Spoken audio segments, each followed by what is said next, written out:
주의 전에 올라오신 여러분을 주님의 이름으로 환영하고 축복드립니다. 우리 특별히 우리 아동부 친구들에게도 동일한 주님의 은혜와 사랑이 가득 찰 수 있기를 간절히 소망합니다. 고마워요. 주님께서는 산 위로 올라가셨습니다. 그리고 밤이 새도록 기도하십니다. 별들이 빛나는 밤하늘 아래에서 밤새 기도하신 주님께서는 대단히 중요한 결정을 하시고 계십니다. 이제 자신과 함께할 12명의 제자를 결정하는 일이었습니다. 이 일은 향후에 예수님의 사역에 너무나도 중요한 일부분을 차지하게 됩니다. 그래서 예수님은 자신이 원하는 12제자를 세우시기 위해서 그들을 산으로 부르시고 있습니다. 이스라엘 민족에게 있어서는 이 산이라는 의미는 대단히 중요한 의미를 갖습니다. 예수님의 모습이 변화된 그 곳 또한 산이었습니다. 출애굽 당시에 70인의 장로를 모셔놓고 함께 식사를 나눈 곳 또한 산이었습니다. 이 산이 주는 의미는 신성이 내포되어 있다라는 것을 의미합니다. 주님께서 원하시는 제자들을 불러서 산에서 그들에게 사명을 베풀어 주었다라는 것은 신적인 의미가 그 속에 내포되어져 있음을 분명하게 말씀하는 것입니다. 마가복음은 다른 복음서와는 다르게 제자들을 뽑는 이 장면을 참으로 웅장하게 장엄하게 그리고 있는 것을 보게 됩니다. 산 위에 부르시고 많은 사람들 중에서 12를 선택하여서 세우시는 이 모습을 자세하게 묘사하고 있습니다. 먼저 주님은 산에 오르셔서 자신이 원하는 자를 부르셨습니다. 주님이 부르시면 조건이 없습니다. 오직 주님께서 원하시는 자를 부르셨습니다. 이것은 주님의 절대적인 주권에 해당되는 것입니다. 나를 왜 불렀는가? 나를 왜 부르지 않았는가? 항변할 수 있는 사람은 아무도 없습니다. 주님께서 원하시는 절대적인 주님의 주권으로 그들을 불러내셨습니다. 14절에 이에 12를 세우셨으니 라고 말씀하십니다. 세운다 라는 이 말에 여러분 주목하시기 바랍니다. 이 말 속에는 원래 두 가지 의미가 내포되어 있습니다. 하나는 만든다, 완성한다 라는 의미입니다. 다시 말하면 12제자를 선택하여서 하나의 조직을 만들어서 완성했다라는 것을 의미합니다. 조직을 만들어서 완성했다라는 것은 무엇을 말하는가? 그 이유가 있지 않겠습니까? 그 이유에 대해서 세우다라는 두 번째 의미는 창조하다라는 의미를 갖습니다. 여러분, 무엇을 위해서 조직하였는가? 창조의 아름다운 사역을 위해서 조직했다라는 거예요. 하나님 나라의 새로운 지평을 열기 위해서 창조되어진 그룹이 바로 예수님의 제자의 그룹이었다라는 것을 말씀하고 있습니다. 사랑하는 성도 여러분, 하나님의 나라는 예수님께서 12제자를 부르시는 그곳에서부터 시작되어집니다. 주님께서 원하시는 사람 12명을 세우셨을 때 새로운 역사의 실체가 이 세상 속에 드러나기 시작했습니다. 그런데 중요한 것은 이 역사적인 실체, 이 부르심은 지금도 계속해서 유효하다라는 사실입니다. 주님께서는 12제자를 세워주셨듯이 저와 여러분을 하나님의 사역을 위해서 부르셨다라는 사실입니다. 그리고 하나님의 사명을 저와 여러분의 삶 가운데 허락하셨다라는 사실입니다. 이 부름은 주님의 절대적인 부름이신 줄 믿습니다. 그렇기 때문에 우리가 기억해야 되는 것은 저와 여러분에게 주어진 사명 속에 하나님의 나라를 세워가시는 하나님의 창조적인 역사하심이 깃들여져 있다는 사실을 우리는 직시할 필요가 있습니다. 내가 하나님의 사역을 감당한다, 내가 하나님의 교회에서 봉사하고 섬긴다, 이 모든 것을 속에는 하나님의 창조적인 역사의 그 기쁨, 그 은혜가 배어있다는 것을 우리는 기억할 수 있어야 됩니다. 그런데 우리는 어떠한 삶을 살고 있습니까? 나에게 주어진 사명, 나에게 준 이 하나님의 본분을 과연 어떻게 생각하고 있는가? 가끔 교회에서 사역을 위해서 우리 성도분들에게 전화를 드릴 때가 있습니다. 그러면 많은 분들은 예, 그렇게 하지요 라고 말씀하면 얼마나 좋겠습니까? 그런데 그렇지 못해요. 많은 분들이 사양을 하십니다. 저는 아직 믿음이 적어서 지금은 안 됩니다. 저처럼 믿음이 연약한 사람이 어떻게 하나님의 사역을 감당할 수 있겠습니까? 할 수 없습니다. 목사님, 죄송합니다. 제가 아직 기도가 좀 덜 되어서 좀 기도를 더 하고 난 다음에 어느 정도 기도에 힘이 있으면 그때 가서 기도하도록 하지요. 저는 찬양에 소질이 없는데요. 좀 찬양 연습을 하고서 나중에 찬양대에 서면 되겠습니다. 이런 사양들을 하는 모습을 보게 됩니다. 때로는 이것이 미덕인 것처럼 여겨질 때도 있습니다. 물론 정말로 사역을 할 수 없기 때문에 할 수 없는 상황일 수도 있지만 그렇지 않은 경우들이 많이 있는 것을 저는 알고 있습니다. 그것 때문에 마음이 참 답답할 때가 있습니다. 대부분 내가 이래서 못합니다. 내 상황이 저래서 못합니다. 내게야 라고 말하고 있는 우리의 모습. 여러분, 세우시는 분은 하나님이신 줄 믿습니다.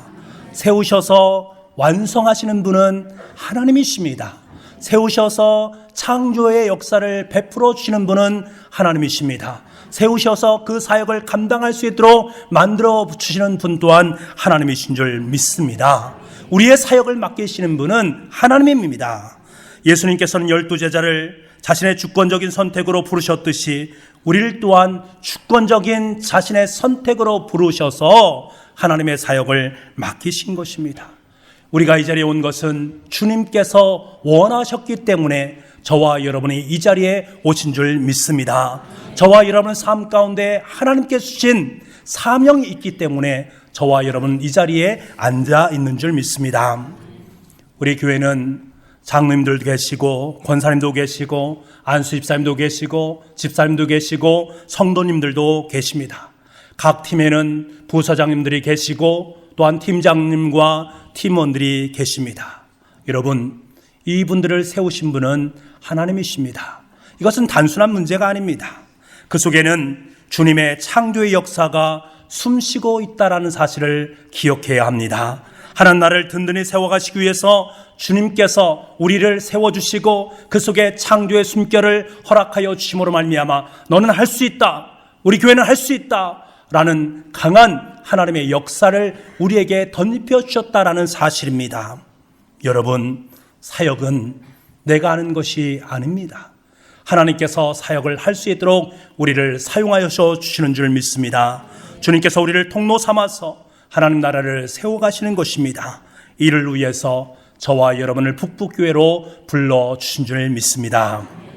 그렇다면 왜 주님께서는 자신이 원하는 자들을 불러 세우셔서 그들을 하나님의 제자로 삼아 주셨을까? 왜 자신이 원하는 사람을 불러서 그를 주님의 제자로 만들어 주셨을까? 그 이유는 함께 동행하기를 원하시는 주님의 마음이 있기 때문에 그렇습니다. 주님은요, 저와 여러분에게 함께 하기를 원하세요.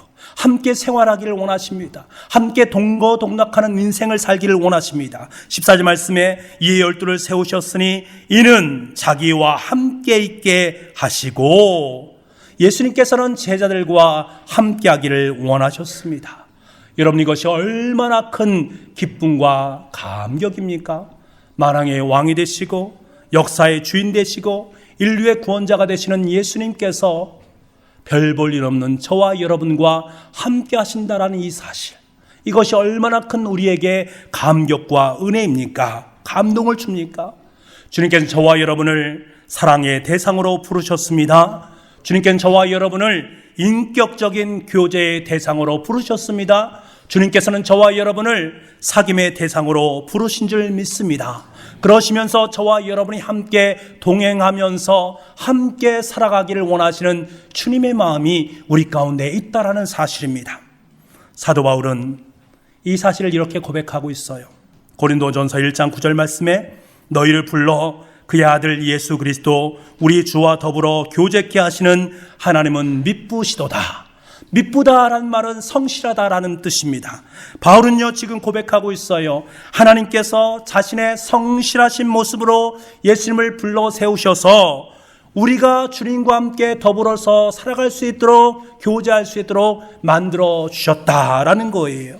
우리와 예수님이 교제할 수 있는 것은 하나님의 성실하심, 그 열심 어린 모습으로 말미암아서 비롯되어진 것이다 라는 것입니다.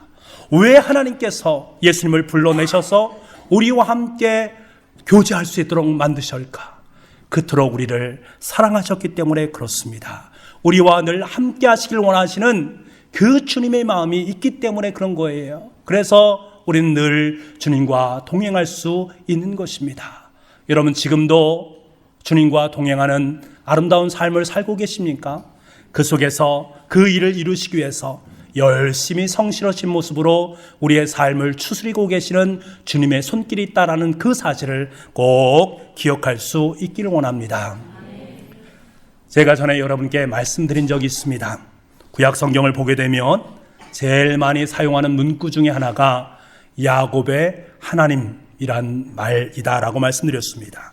저는요, 이 문구를 볼 때마다 정말 가슴이 뜁니다. 하나님께서 우리를 얼마나 사랑하고 계시는가, 나를 얼마나 사랑하고 계시는가, 이 문구 속에 담겨져 있는 하나님의 사랑을 생각하면 가슴이 터질 것처럼 너무나 감격스럽습니다. 여러분, 인간의 연약함을 한마디로 대변하는 사람은 야곱입니다. 야곱은 속이는 사람이고요, 남이 잘 되는 것을 보지 못하는 사람입니다. 남을 계속해서 뒤로 밀어내는 사람이 바로 이 야곱이었습니다. 자신이 원하는 것이라면 무엇이든 취득하기를 원하는 협작꾼에 해당되었습니다. 반면에 하나님은 어떤 분이십니까? 전혀 거짓이 없으신 분입니다. 거룩하신 분이십니다. 오직 사랑밖에는 아무것도 할 수 없는 분이 바로 하나님이십니다. 전지하시고 전능하신 분이요, 무소부지하신 분이요, 모든 실체의 실체가 바로 하나님이십니다. 다시 말하면 야곱과 우리 인간과 하나님은 함께 할 수 없습니다. 그럼에도 불구하고 하나님께서는 자처해서 나는 야곱의 하나님이다라고 말씀하고 있습니다. 여러분, 그 이유가 무엇입니까? 그 이유가 무엇입니까? 하나님께서는 그토록 우리와 함께하기를 원하신다라는 거예요. 영원히 우리와 함께하기를 원하시기 때문에 야곱의 하나님이라고 말씀해 주고 있는 것입니다. 우리와 함께하시면서 우리의 삶을 변화시키시고 이제는 너에게 하나님의 사명을 주셔서 너는 큰 민족을 이루는 하나님의 역사를 일구어야 된다라고 하나님의 귀한 음성을 그의 삶 가운데 덧입혀 주고 계십니다. 여러분, 주님과 동행할 수 있는 저와 여러분 될 수 있기를 원합니다. 주님과 함께 살아가기를 원하는 저와 여러분 될 수 있기를 간절히 소망합니다. 주님께서 원하시는 사람을 택한 그 이유는 함께하기 위함입니다. 임마누엘, 함께하시는 하나님, 그 하나님이 지금도 저와 여러분의 인생 가운데 함께하고 있음을 꼭 기억할 수 있기를 원합니다. 그리고 또 한 가지, 주님께서 우리와 함께 하실 수 있는 이유는 우리와 함께 동행하시면서 우리를 훈련시키기 위함입니다. 함께 있는 동안 제자들이 주님을 닮기를 원하시고 있습니다. 여러분, 주님의 마음이 제자들의 마음이 되고 주님의 생각이 제자들의 생각이 되어지고 주님의 삶의 태도가 제자들의 삶이 되기를 원하셨습니다. 함께 있는 교회를 통해서 우리를 향한 주님의 기대를 전달하고 자신의 삶을 보여줌으로 말미암아 우리도 주님처럼 살아가기를 원하시는 그 마음이 있었다라는 거예요. 여러분, 같이 있지 않고 어떻게 그분의 음성을 들을 수가 있겠습니까? 함께하지 않고 어떻게 그분의 가르침을 본받을 수 있겠습니까? 동행하지 않고 어떻게 그분의 성품을 닮아갈 수 있고 그분의 뜻에 순종할 수 있겠습니까? 함께 동행하면서 훈련을 받다 보면 주님의 사랑을, 주님의 자비를, 주님의 긍휼하심을, 주님의 성품을 아름답게 닮아갈 수 있는 거예요. 그래서 마침내 예수님을 닮아가는 아름다운 주님의 제자로 세워질 수 있는 것입니다. 여러분, 그런데요, 주님께서는 이 모든 것을 가능하게 하시기 위해서 제자들을 훈련시키면서 그들의 삶 가운데 있는 가능성에 대한 부분을 바라보고 계시다라는 사실입니다. 여러분, 예수님께서 택하여 세우신 제자들의 명단의 일면을 보게 되면 당시의 사회층 인사가 전혀 포함되어 있지 않다라는 것을 우리는 금방 발견할 수가 있습니다. 주님의 비전이 얼마나 원대합니까? 주님의 꿈이 온 세상을 하나님의 나라로 변화시키기 원하시는 주님의 마음이 있습니다. 이 뜻을 이루기 위해서는 큰 사람, 지식 있는 사람, 똑똑한 사람, 무엇인가를 아는 사람을 선택해야 되는데 예수님의 선택은 전혀 그렇지 않다라는 사실입니다. 정말로 이해할 수 없는 주님의 선택하심입니다. 현재 대통령 선거를 치르고 있지 않습니까? 대통령 후보로 나오신 분들을 보게 되면 그들은 마음속에 어떻게 하면 지명도가 높은 사람을 룸메이트로 영입해서 그들을 통해서 한 표라도 더 얻을 것인가에 촉각을 세우고 있습니다. 그래서 사회적인 저명한 사람들, 유명한 사람들을 룸메이트로 끌어들이려고 많은 애씀과 노력을 합니다. 그렇게 해야만이 좋은 결과를 맺을 것으로 알기 때문에 그렇습니다. 이것은 단순히 그들만 그런 것이 아니라 교회 단체나 기독교 기관도 마찬가지입니다. 잘 알려주고 인정받은 사람이 있으면 외부 사람들이 보기에도 참 좋고 후원도 잘 들어오니 그런 분들을 뽑아서 그분들을 배치하자라고 생각을 하게 되는 것들이지요. 누구나가 다 그런 것입니다. 그런데요, 주님의 길은 그들의 길과 전혀 다르다는 것입니다. 제자리의 구성의 면면을 보게 되면 이름 없는 어부들도 있고요, 비난받는 세력도 있고, 당시 반정부 세력이었던 열심당원에 이르기까지 당시에 아무도 주목하지 않았던 그 사람들을 주님께서는 선택하셔서 주님의 제자로 삼아주셨습니다. 이것이 바로 주님의 오묘한 섭리예요. 기독교의 독특한 성격이 바로 이곳에 있습니다. 주님께서 원하시는 것은 무엇입니까? 보잘것없잖아요. 연약하잖아요. 이름조차 없잖아요. 그럼에도 불구하고 주님께서는 그들의 삶 가운데 있는 가능성과 잠재력에 주목하셨다라는 사실입니다. 지금은 연약하지만 그 가능성을 고추 세움으로 말미암아 그가 앞으로 이룰 하나님의 역사를 보셨다라는 사실이지요. 예수님은 다혈질에 감정의 기복이 너무나 심했던 베드로를 어부의 자리에서 초대교회의 지도자로 세워주신 것을 우리는 보게 됩니다. 베드로의 삶 가운데 있는 하나님에 대한 가능성, 하나님 나라에 대한 잠재성을 일깨워 주심으로 말미암아서 교회의 반석으로 그를 세워주셨습니다. 주님은 제자 중에 불같은 성격 때문에 우리의 아들이라고 별명까지 가졌던 야고보와 요한을 철저하게 변화시켰습니다. 그의 삶 가운데 있는 가능성과 잠재력을 바라보시면서 그들을 위대한 순교자로 사랑의 사도로 만들어 가셨다라는 거예요. 여러분, 이것이 바로 예수님의 방법입니다. 오늘은 특별히 우리 아동부 친구들과 함께 예배를 드리고 있습니다. 우리 아이들은 하나님의 복된 자녀들입니다. 하나님께서는 하나님의 자녀들인 이들에게 하나님의 비전을 심어주셨습니다. 마음속에 하나님의 꿈을 가질 수 있도록 만들어 주셨습니다. 하나님이 보시는 것은 이들 마음속에 담겨져 있는 하나님을 향한 꿈, 그 하나님을 향한 비전, 그 가능성과 잠재력을 바라보시고 계시다라는 사실입니다. 제가 금요 성령 기도회 시간에 교육에 대해서 말씀을 드리면서 이런 말씀을 드렸습니다. 교육이란 삶의 가치의 피라미드를 세워주는 작업이다 라고 말씀드렸습니다. 최고의 가치가 무엇인가? 둘째 가치가 무엇인가? 셋째 가치가 무엇인가? 가치의 우선순위를 잘 만들어주는 작업이 바로 교육이다라고 말씀드렸습니다. 그렇다면 여러분, 기독교 교육은 무엇입니까? 우리의 자녀들이 가치의 우선순위 가장 꼭대기에 예수 그리스도를 놓는 작업을 행하는 것, 그것이 바로 기독교 교육입니다.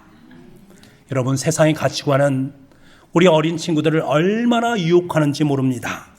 돈이 최고라고 여기게 만들고요, 물질이 최고, 명예가 최고라고, 가치 있다라고, 다른 사람보다 성공하고 잘 사는 것이 가치 있는 것이라고, 1등으로 달려가는 것이 가치 있는 것이라고 우리 어린 친구들에게 계속적으로 가르치면서 유혹을 하고 있습니다. 이것이 피라미드의 제일 꼭대기에 올라서는 것, 그것이 바로 성공했다라고 우리 어린 자녀들에게 세상의 가치관은 끊임없이 이야기를 하고 있습니다. 그런데 여러분, 이것이 우리 인생의 진정한 가치관입니까? 이것이 제일 된 가치입니까? 아닙니다. 우리 부모님들은 반드시 이것을 직시할 수 있어야 됩니다. 부모된 여러분, 아이들에게 다른 것을 가르치려고 애쓰고 수고하지 마십시오. 오직 예수님을 인생의 최고로 여길 수 있는 자녀로 양육할 수 있는 부모님이 될 수 있기를 원합니다. 인생의 가장 꼭대기 그 위에 최고의 가치는 바로 인생의 가치는 바로 예수님입니다 라고 예수님을 고정시킬 수 있도록 우리 자녀들을 양육할 수 있기를 원합니다. 그때요 주님께서는 우리의 자녀들을 세상 것에 연연하지 않아도 얼마든지 승리를 거둘 수 있다라는 확신을 이들의 삶 가운데 덧입혀 주십니다. 세상의 작은 것에 집착하지 않고 세상의 가치관에 집착하지 않고 인생의 궁극적인 가치관인 주님께서 이들의 삶 가운데 더 크고 풍성한 은혜를 누리며 살아갈 수 있도록 만들어 주신다라는 확신을 마음속에 품을 수 있는 우리 부모님들이 될 수 있기를 간절히 소망합니다. 우리 어린 친구들은 현존하는 미래입니다. 예수님께서 우리 친구들을 부르셔서 그들 속에 담겨져 있는 가능성과 잠재력을 극대화시킴으로 말미암아 주님께서 원하시는 자로 주님의 일꾼으로 아름답게 지금도 키워내시고 계십니다. 우리가 이 사실을 깨닫고 우리 자녀들을 위해서 더욱더 기도하고 수고할 수 있는 부모의 삶, 우리 귀한 부모들이 될 수 있기를 간절히 소망합니다. 그런데 여러분, 예수님께서 제자들과 동행하시면서 주님의 일꾼으로 그들을 훈련시킨 이유, 우리 어린 자녀들에게 인생의 가치관이 바로 하나님께 있다라는 것을 훈련시키는 그 이유가 무엇일까? 그 궁극적인 이유는 바로 전도라는 두 글자 속에 아름답게 담겨져 있다라는 사실입니다. 우리 14절과 15절 말씀을 함께 읽어보도록 하겠습니다. 14절과 15절입니다. 시작.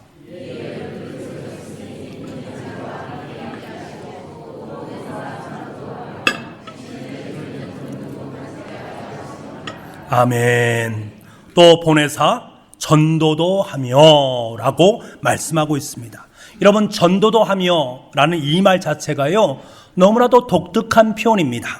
이 말은 대중 앞에서 공공연하게 자신이 가지고 있는 것을 선포할 때 쓰는 단어입니다. 다시 말하면 설교할 때 쓰는 단어다라는 것입니다. 선포라고 하는 것은 보낸 자가 있고 그 선포를 받은 사람이 있고 그 선포의 내용이 있습니다. 그렇기 때문에 이 말은 보냄을 받은 자가 보내신 분에게 받은 선포의 내용을 가지고 담대하게 세상 속에 선언한다라는 의미를 갖고 있습니다. 다시 말하면 제자들은 예수님의 권위를 가지고 예수님과 함께 동행하면서 예수님으로부터 받은 하늘에 대한 복음, 하나님 나라에 대한 복음, 이 복음을 담대하게 전할 수 있도록 부름받은 사람이다.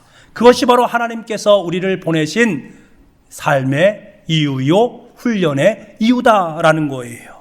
사랑하는 성도 여러분, 우리가 전도를 한다는 것은 바로 담대하게 예수님께서 우리의 삶 가운데 허락하신 하늘의 복음을 전하는 일입니다. 선포하는 일입니다. 여러분 생각해 보세요. 선포하는 사람은 어떨 때 선포를 할 수 있습니까? 강한 확신을 가질 때 선포할 수 있습니다. 담대한 사람만이 선포할 수 있는 거예요. 마음이 연약한 사람은요, 말을 선포하라기도 선포를 하지 못합니다. 마음속에 확신과 담대함이 깃들어 있는 사람은 세상을 향해서 선포를 할 수가 있습니다. 예수님께서 이 땅에 오셔서 가장 먼저 선포하신 것은 무엇입니까? 하나님 나라가 가까웠으니 회개하라. 하나님 나라가 가까웠으니 회개하라. 이 천국 복음을 선포를 하셨습니다. 여러분, 담대하게 세상을 향해서 선포하신 이것이 바로 전도라는 거예요. 여러분, 주님께서 가장 기뻐하시는 것이 무엇입니까? 주님께서 저와 여러분을 훈련시키는 이유가 무엇입니까? 하나님의 교회에서 기도하고 말씀을 들으면서 말씀에 순종하는 인생을 살아갈 수 있도록 만들어주신 그 근본적인 이유가 무엇인가? 바로 전도에 있다라는 사실입니다. 이 사실을 우리가 꼭 기억할 수 있어야 됩니다. 여러분, 우리는 6월 18일 러브153 전도축제 주일로 정했습니다. 믿지 않는 영혼들을 위해서 긍휼의 마음을 품고 그들을 주님의 품으로 인도하기 위해서 기도하면서 지금도 준비하고 있습니다. 이들의 주님의 품으로 인도하기 위해서 중요한 것은 바로 하나님께서 우리 가운데 허락하신 복음의 내용인 이 복음, 예수 그리스도이십니다.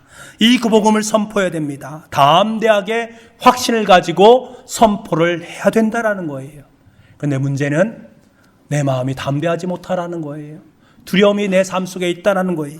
내가 어떻게 입술을 열어서 주님을 말할 수 있는가? 내가 전한다고 해서 상대방이 듣기나 하겠는가? 내 말에 귀를 기울이겠는가? 목이 굳은 완고한 내 남편, 아내가, 내 직장에 있는 상사가, 동료가 내 말을 듣겠는가? 예수를 믿으세요. 그러면 복을 받습니다. 내가 이렇게 전한다고 해서 정말로 그 사람이 예수 믿고 복을 받을 수 있겠는가 하는 두려움이 우리의 삶 가운데 엄습해 오기도 합니다. 때로는 확신이 서지 않을 수도 있습니다. 내가 왜 전도를 해야 되는지, 그 전도를 해야 되는 이유도 불분명합니다. 회의마저 들기도 합니다. 하지만 여러분, 전도는 내가 하는 것이 아닙니다. 내가 한다고 하면 100% 실패할 수밖에 없습니다. 전도는 하나님의 사역입니다. 하나님께서 우리를 통해서 역사하시는 하나님의 주권적인 능력인 줄 믿습니다. 하나님의 것이기 때문에 우리가 선포하는 거예요. 하나님의 능력이기 때문에 우리가 선포하는 것입니다. 그런데 난 할 수 없는 그러한 모습이 우리 가운데 있는 거예요. 두렵고 떨리기 때문에, 연약하기 때문에. 주님께서는 이 사실을 너무나도 잘 알고 계십니다. 그래서 우리에게 뭐라고 말씀하시는가? 15절 말씀에 보면 귀신을 내쫓는 권능도 가지게 하려 하심이라. 전도도 할 뿐만 아니라 그 전도를 할 수 있도록 귀신을 내쫓는 권능, 권세, 힘과 능력을 우리의 삶 가운데 허락해 주신다라는 거예요. 여러분, 전도하고자 하는 성도들에게는 전도할 수 있는 능력과 환경과 권능을 허락하신다라는 이 사실을 꼭 믿으시기 바랍니다. 주님께 왜 귀신을 내쫓는 능력을 이렇게 중요하게 말씀하시는 것일까? 귀신을 쫓아낸다라는 것은 단순히 귀신을 쫓아내므로 말미암아서 병자가 병에서 노임을 받는다, 이런 의미보다 더 큰 의미가 그 속에 담겨져 있다라는 거예요. 세상과 사람들을 지배하고 있는 악한 세력들을 몰아내고 그 힘에 눌려 살던 생명들을 자유케 하기 위함이다라는 것입니다. 그로 말미암아서 그들의 마음속에 하나님께서 허락하신 하늘의 놀라운 영광의 빛, 은혜의 빛, 복음의 빛을 그의 삶 속에 비추기 위함입니다. 그래서 그의 모든 악한 것들은 다 물러가게 하기 위한 하나님의 계획하심이 귀신을 쫓아낸다라는 말 속에 담겨져 있다라는 거예요. 그래서 유진 피터스는요, 이 부분을 이렇게 고백하고 있습니다. 마귀를 박멸함으로 제자들에게 권능을 주셨다. 마귀를 박멸하도록 제자들에게 권능을 주셨다. 주님의 권능을 덧입은 사람들은 마귀를 박멸할 수 있는 힘과 능력이 있다라는 거예요. 여러분, 북부사랑방을 공부하신 분은 잘 알겠지만 북부사랑방 교재 중에 이러한 부분이 있습니다. 우리 인생을 전쟁에 비유를 해요.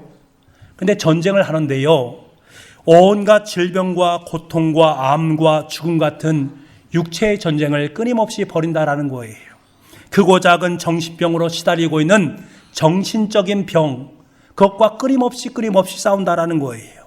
자신의 가족조차 믿지 못하게 만드는 대인관계의 전쟁을 벌이고 있습니다. 벌어야만 살 수 있는, 그래서 먹고 살 수 있는 경제적인 전쟁을 벌이고 있는 우리의 모습을 봅니다. 육체적인 전쟁, 정신적인 전쟁, 대인관계의 전쟁, 경제적인 전쟁을 벌이면서 삶을 살고 있다는 거예요.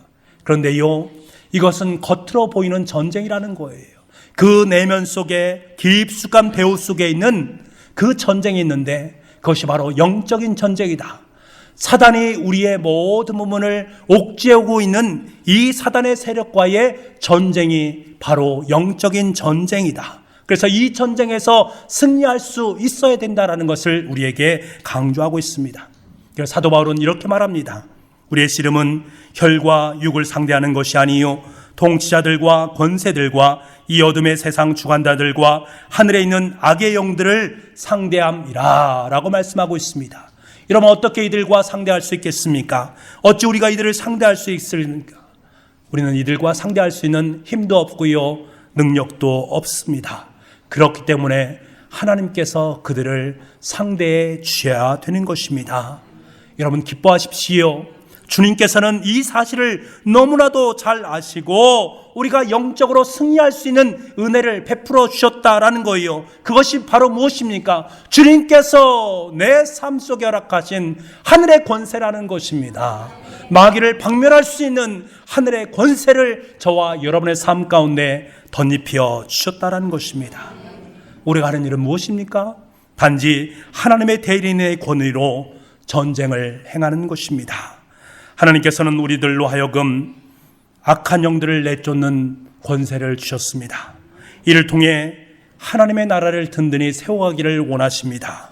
내가 담대가 선포한 복음이 예수 믿으십시오, 그러면 당신의 가정이 행복합니다 라고 선포한 이 복음이 믿지 않는 영혼들을 붙잡고 있는 악한 영들을 향한 주님의 핵폭탄이다라는 사실을 꼭 기억할 수 있기를 원합니다. 내가 확신하고 선포한 이 복음이 악한 영들을 박멸하고 한 영혼을 주님의 품으로 인도하는 놀라운 영적인 은혜, 능력이다라는 사실을 꼭 기억할 수 있기를 원합니다. 우리가 확신을 가지고 선포한 복음은 하나님의 나라를 든든히 세워가는 놀라운 역사다라는 이 사실을 꼭 기억할 수 있기를 원합니다. 이를 위해서 주님께는 저와 여러분의 삶 가운데 하늘의 권세와 권능을 허락해 주셨습니다. 2차 대전이 끝날 때 프랑스의 스트라스부르라는 도시의 한 교회에 사람들이 모여들기 시작합니다. 이유는 그 마당에 있는 예수님의 상 때문에 그렇습니다. 폭격을 맞아서 하필이면 다른 것은 다 멀쩡한데 예수님의 두 팔이 잘려나간 거예요. 어떻게 할까? 서로가 의논을 하게 됩니다. 어떻게 하면 좋을까? 떨어진 두 팔만 복원시키면 되는 것 아닌가? 한편으로는 아니야, 그냥 이 동상을 없애버리자라는 사람들도 있었습니다. 그런 토의를 벌이는 중에 어떤 사람이 이런 제안을 합니다. 우리 폭격 맞아서 두 팔이 없는 그대로 예수님의 상을 그대로 놔둡시다. 그리고 우리 교회를 위해서 이렇게 이 자리에 써 놓읍시다. 그러면서 넣어놓을 것을 제안했는데 예수님은 당신과 나의 팔을 필요로 하십니다. 이것을 적어놓자라고 말했습니다. 예수님은 당신과 나의 팔을 필요로 합니다. 여러분 그렇습니다. 사랑하는 북부가족 여러분, 예수님은 여러분 그리고 저의 팔을 원하시고 계십니다. 주님께서 원하시는 이 팔을 이제 내어드릴 때가 되었습니다. 이를 위해서 우리는 주님과 동행하는 법을 배워야 되고, 주님께 주신 말씀을 주님께서 원하시고 있는 기도를 통해서 주님과의 만남을, 그로 말미암아서 우리가 점점 예수 그리스도의 아름다운 모습으로 닮아가는 인생이 되어야 됩니다. 그리고 마침내 주님께서 이제 내 팔을 다오, 내 팔을 다오라고 말씀하실 때 주님, 저의 이 두 팔을 가져가 주십시오. 이 두 팔로 세상을 섬길 수 있게 도와주시고, 이 두 팔로 세상을 위해서 봉사할 수 있게 도와주시고, 이 두 팔로 믿지 않은 영혼들을 전도할 수 있는 아름다운 두 팔이 될 수 있기를 간절히 소망합니다 라고 고백할 수 있어야 됩니다. 러브 이로싸움 전도축제는 바로 주님께 나의 두 팔을 아름답게 올려드리는 것입니다. 지금까지 나를 사랑하시고 나를 길러주시고 나를 훈련시키시고 나를 하나님의 자녀 삼아주시고 나를 하나님의 백성 삼아주시고 의롭다고 인식해주시고 하나님의 자녀라고 말씀하신 그 하나님의 은혜 앞에 이제 주님께 내 두 손을 내어 맡깁니다. 주님 마음껏 사용하여 주시옵소서 고백할 때가 바로 러보 이루삼 전도축제 기간이다 라는 사실을 꼭 기억할 수 있기를 원합니다. 이 시간에 함께 참여한 어린 친구들 또한 아름다운 두 손을 주님께로 내어 맡길 수 있기를 원합니다. 그래서 우리 친구들의 손을 통해서 믿지 않는 친구들을 주님의 품으로 인도할 수 있는 은혜가 있기를 원합니다. 그래서 우리 아동부 친구들 모두가 주님께서 가장 원하시는 아름다운 주님의 자녀, 주님의 아름다운 일꾼으로 성장하는 은혜가 있기를 간절히 소망합니다.